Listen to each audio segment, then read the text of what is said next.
ওই বেলাল কেমন ঈমানের উপর মজবুত ছিলেন? বেলাল ছিলেন উমাইয়া বিন খালফের গোলাম।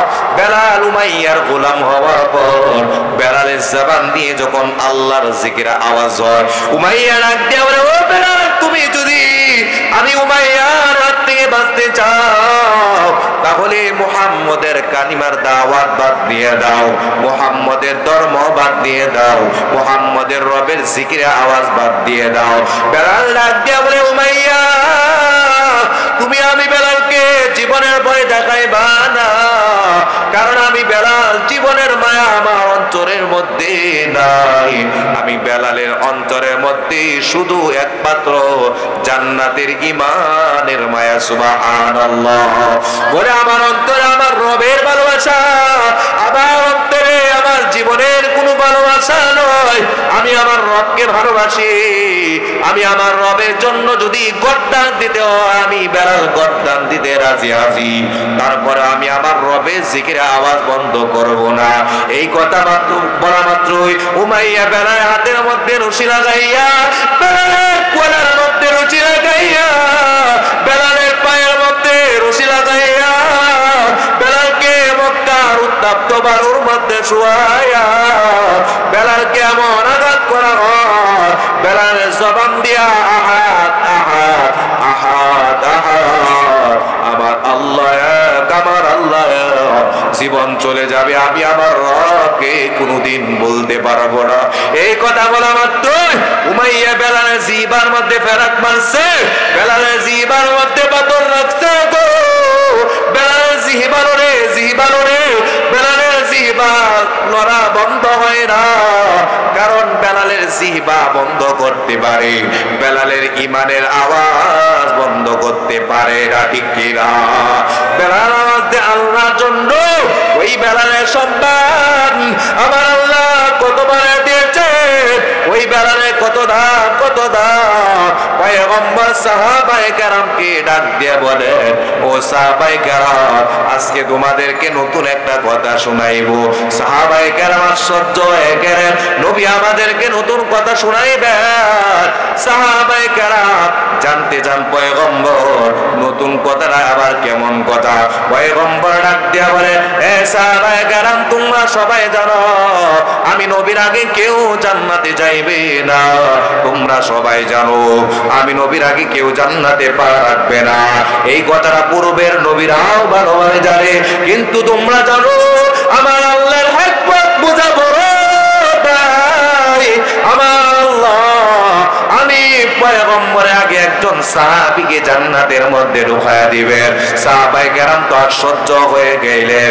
ওমর আবু বকরের দিকে তাকায়, আবু বকর ওমরের দিকে তাকায়, উসমান আলীর দিকে তাকায়, আলী উসমানের দিকে তাকায়। কার নামটা না জানি পয়গম্বর ঘোষণা করে, কিন্তু পয়গম্বর আলীর দিকেও তাকায় না, উসমানের দিকে তাকায় না।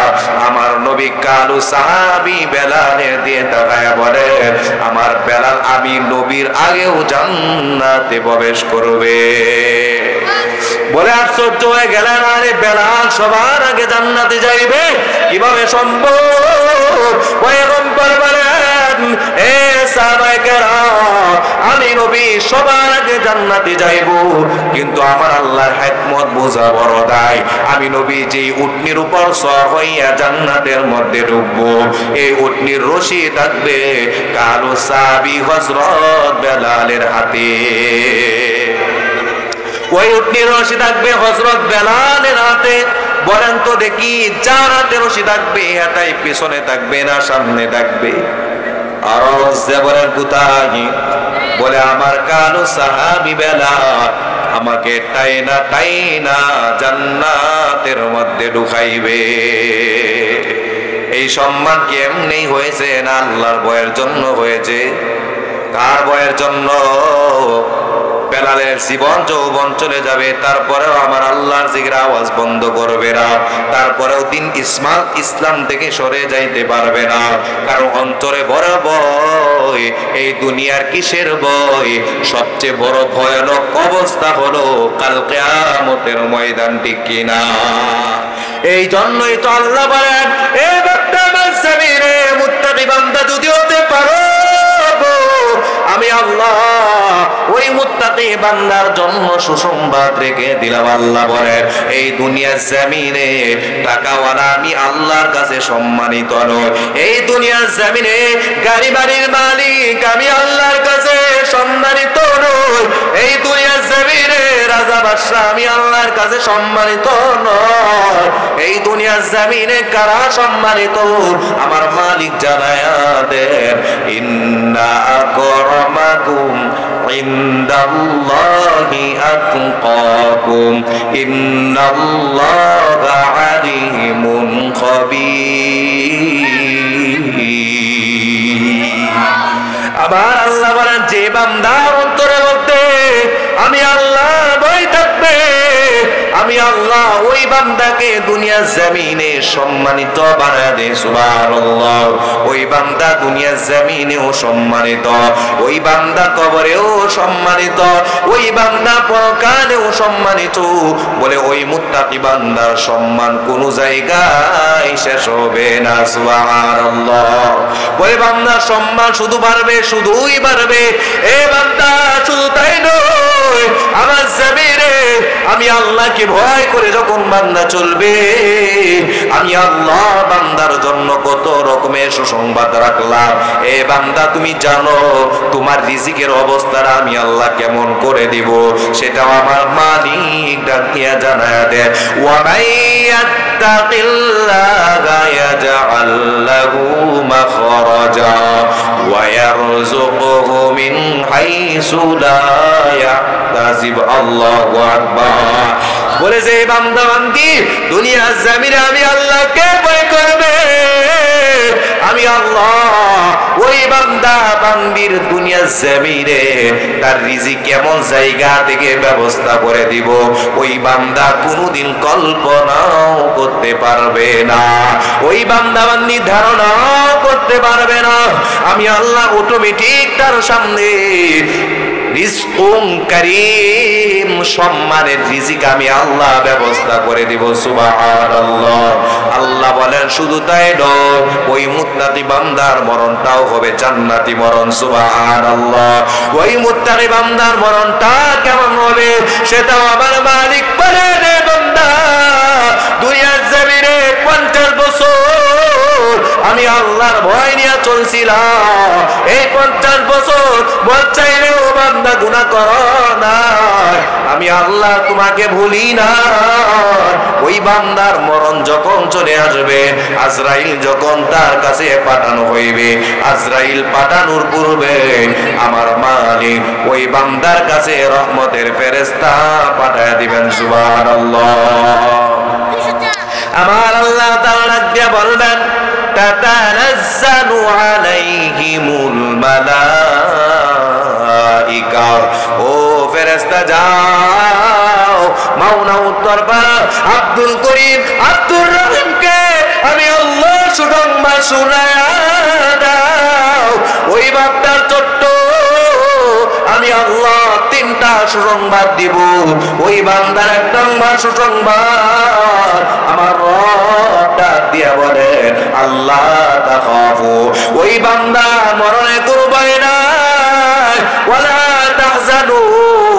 ওই বান্দার মরণে কোনো চিন্তা নাই, আমি আল্লাহ বান্দা মরণের ভয় দূর করলাম, আমি আল্লাহ বান্দার মরণের চিন্তা দূর করলাম। শুধু তাই নয়, তাই নয়, ওই বান্দা মরার পর বান্দা কোথায় যাইবে, বান্দার ঠিকানা কোথায় হইবে আমি আল্লাহ আমার বান্দাকে জানা দিব। আমার আল্লাহ ডাক দিয়া জানায়া দেন ওয়া আবশিরু বিল জান্নাতিল্লাতী কুনতুম তুআদুন। আল্লাহ তাআলা বলেন ওই বান্দাকে আমি আল্লাহ যেমন ভাবে ভয় দূর করে দিলাম, যেমন ভাবে মরণে চিন্তা দূর করে দিলাম, আমি আল্লাহ ঠিক তেমন ভাবে আমার বান্দাকে জান্নাতের সুসংবাদ শুনায়া দিলাম। আস্তে এখন সুবহানাল্লাহ, আরো আস্তে এখন সুবহানাল্লাহ। আল্লাহ বলে ভয় দূর করলাম, পেরেশানিও দূর করলাম, ঠিক তেমন ভাবে আমি আমার বান্দাকে জান্নাতের সুসংবাদ শুনায়া দিলাম। বান্দা জান্নাতের সুসংবাদ শুইনা কবরের মধ্যে ঢুকবে। দুনিয়ার মানুষ 3.5 হাত গর্ত কবরের মধ্যে আপনাকে আমাকে আমি আল্লাহকে স্মরণ করবে। ঈমানওয়ালা বান্দা আমি আল্লাহকে স্মরণ করে আমি আল্লাহকে ভয় করবে। ঈমানওয়ালা বান্দা আমি আল্লাহর আলোচনা শোনার পর তার অন্তরের মধ্যে ভয় থাকবে কার? আরো জোরে বলেন কার? তার অন্তরে দুনিয়া কারো ভয় থাকবে না, তার অন্তরের মধ্যে ভয় থাকবে একমাত্র আমি আল্লাহ। বলে বান্দার অন্তরে আল্লাহর ভয়ে কম্পন সৃষ্টি হবে।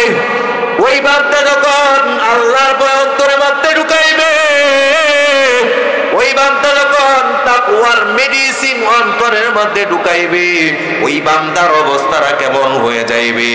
ওই বান্দা নামাজ পড়বে, নামাজ পড়েও মিথ্যা বলবে না। ওই বান্দা হজ করবে, হজ করেও সুদের কারবারে যাইবে না। ওই বান্দা যাকাত দিবে, যাকাত দিয়েও ঘুষের কারবারে যাইবে না। ওই বান্দা যতই ভালো কাজ করবে ততই বান্দা গুনাহ থেকে দূরে থাকবে, ঠিক কিনা? জোরে বলেন ঠিক কিনা? আল্লাহর ভয় না থাকার কারণে নামাজ পড়া, নামাজ পড়ে ভালো কথা, কিন্তু সুদের কারবার থেকে বিরত থাকতে পারে না। আল্লাহর ভয় না থাকার কারণে হাজী সাহেব হজ করেও জবানে মিথ্যা কথা বলা বন্ধ করতে পারে, আছে না নাই? জোরে বলেন আছে না নাই? হাজী সাহেব হজ করে দুনিয়ার মানুষ আমাকে হাজী সাহেব বলে ডাক দিবে, কিন্তু ওই বান্দার অন্তরে যদি আল্লাহর ভয় হইতো, ওই বান্দা কোনোদিন দুনিয়ার কারো সাবে হাজী সাহেবের তামান্না চাওয়ার মজা লাগতো না। ওই বান্দার অন্তরে শুধু মজা থাকতো কাল কিয়ামতের ময়দানে আমার রব হাজী বলে ডাক দিলে তাতে আমি হাজী সাহেব খুশি হইব, ঠিক কিনা?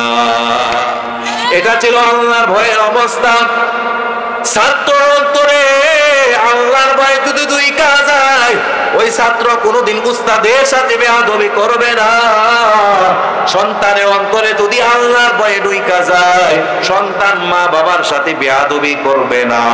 বলে আল্লাহর ভয় যদি ব্যবসায়িকের অন্তরে ঢুইকা যায়, ওই ব্যবসায়িক কোন কাজের মধ্যে বেজাল ঢুকাইবে না, ঠিক কিনা? আল্লাহর ভয়ের বড় অভাব, বড় অভাব।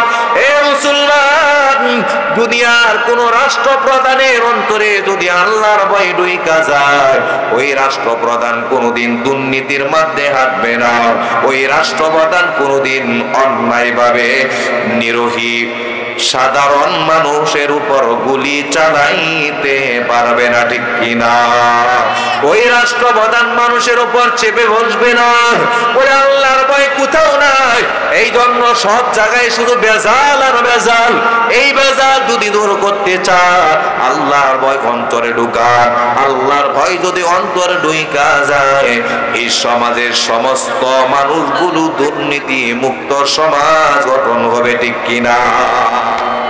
দুর্নীতি মুক্ত একটা সমাজ গঠন যদি আমরা করতে চাই, অবশ্যই রাষ্ট্রপ্রধানের অন্তরেও থাকতে হবে আল্লাহর ভয়, সাধারণ মানুষের অন্তরে থাকতে হবে আল্লাহর ভয়, ঠিক কিনা?